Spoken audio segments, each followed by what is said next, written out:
देखो, एक सवाल आप लोग के मन में उठता होगा, क्या सवाल है पता है? सवाल क्या हो सकता है अभी? क्योंकि होली का दिन है, क्या है? होली। कुछ ही दिनों में होली आने वाला है ना जी। एक सवाल आपके मन में आएगा कि भाई हम लोग होली क्यों मनाते हैं? बहुत सारे सवाल होगा ना। कुछ न कुछ जो काम करते हैं उसके पीछे कुछ न कुछ उद्देश्य छुपा होता है कि नहीं होता है? घुमाइए थोड़ा सा, है ना? उद्देश्य छुपा हुआ होता है। क्या उद्देश्य छुपा हुआ होता है कि हम लोग कोई जो काम कर रहे हैं उसके पीछे क्या कारण है? जैसे आप पढ़ाई कर रहे हैं तो कुछ तो उद्देश्य होगा ना, कुछ तो आपको लक्ष्य छुपा होगा ना। समझ रहे हैं? पढ़ रहे हैं तो इसके पीछे क्या लक्ष्य है जी? कोई डॉक्टर बनना चाहता है, कोई इंस्पेक्टर बनना चाहता है, कोई जज बनना चाहता है, कोई चपरासी बनना चाहता है, कोई प्राइम मिनिस्टर बनना चाहता है ना। हर लोग की अपनी अपनी इच्छा है। उसी प्रकार से हम होली यदि मनाते हैं तो उसके पीछे क्या कारण है भाई? तो ध्यानपूर्वक सुनना कि होली हम लोग क्यों मनाते हैं। देखो, होली दरअसल इसके पीछे एक बड़ी विचित्र कहानी है। कहानी ये है कि हिरण्यकश्यप नाम का एक बहुत ही महाप्रतापी राजा हुआ करता था। क्या? बड़ा राजा हुआ करता था, ठीक है, जिसने कि ब्रह्मा जी को खुश करके, जिसको ब्रह्मा जी। अब ब्रह्मा जी कौन है भाई? तो ब्रह्मा जी सृष्टि के रचयिता है। कौन है? यानी कि जो संसार बना है ना, उस संसार का निर्माण का जो ठेका था किसके पास में था? ब्रह्मा जी के पास में था। जो संसार बनाया, हम और आपको बनाया, जीव जंतुओं का निर्माण करवाया, जो जो जो जीव जंतु विभिन्न प्रकार के जो उन जितनी भी चीजों को तुम देख रहे हो इस होल यूनिवर्स के अंदर में, है ना, इस किसका काम था? ब्रह्मा जी का था। तो ब्रह्मा जी को हिरण्यकश्यप क्या किया जी? मतलब तपस्या किया। क्या क्या? मेडिटेशन किया।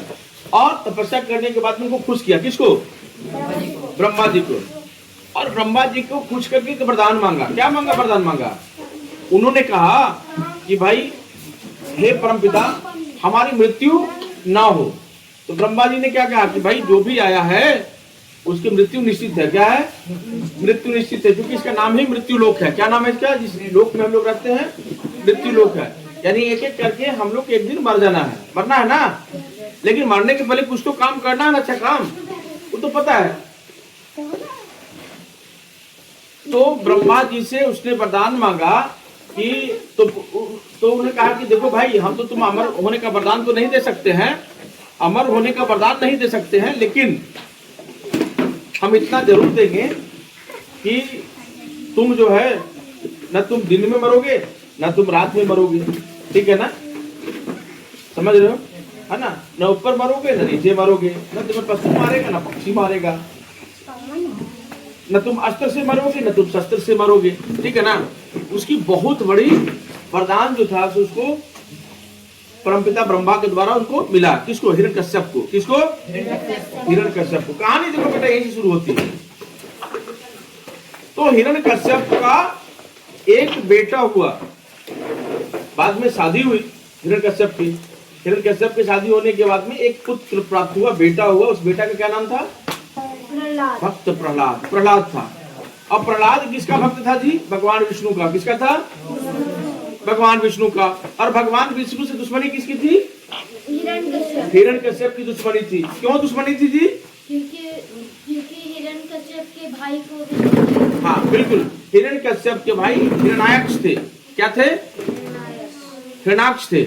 और हिरण्याक्ष का मृत्यु किसने दिया था? भगवान विष्णु ने। क्यों दिया था? क्योंकि उसने धरती को ही छुपा दिया था, पृथ्वी को ही छुपा दिया था समुद्र में ले जाकर के,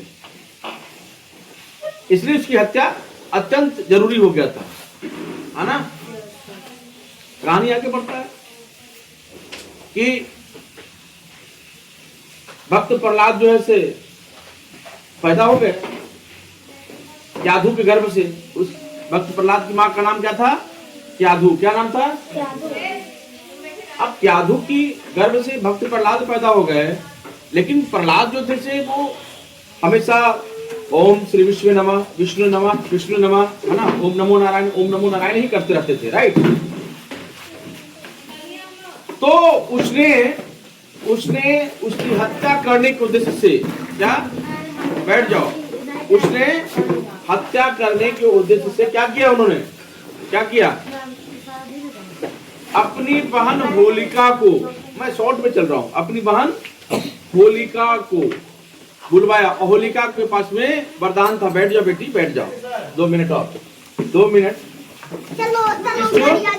अपनी बेटी होलिका को, अपनी बहन होलिका को कौन बुलवाया, हिरण्यकश्यप, बैठो, है ना। उसके बाद में हिरण्यकश्यप जो है होलिका को बुलवाने के बाद में बड़ी चीता पे बैठाया, किस पे, चीता पे, और नीचे से लकड़ी को जला दिया गया। क्या कर दिया गया, लकड़ी को जला दिया गया। भक्त प्रहलाद को अपनी गोद में बैठ के लेकर के बैठ गई। उसके पास ब्रह्मा के द्वारा दिया हुआ एक वरदान था। क्या था, वरदान था, चादर था। वो अपने चादर ओढ़ ली और चादर उसको जला नहीं सकता था आग में, समझे कि नहीं। तो उसके बाद में क्या हुआ कि एकाएक जो है से हवा बहा और चादर उड़ा और लपटा के किसमें, भक्त प्रहलाद में, और उसके बाद में होलिका क्या है, जल गई और भक्त प्रहलाद बच गए। तो उसी सिलसिले में हम लोग क्या करते हैं, होलिका दहन मनाते हैं। और ये जो है आपको जो हमने दिखाया इधर, ये क्या था जी, यहाँ पर लिखा था ना बेटा कि देखो, the festivities begins with the Holika Dahan, a bonfire lit the night before, right? होता है ना, यही इसकी शुरुआत होती है, right? I think you all have know about this, yes or no? बंद कर दो।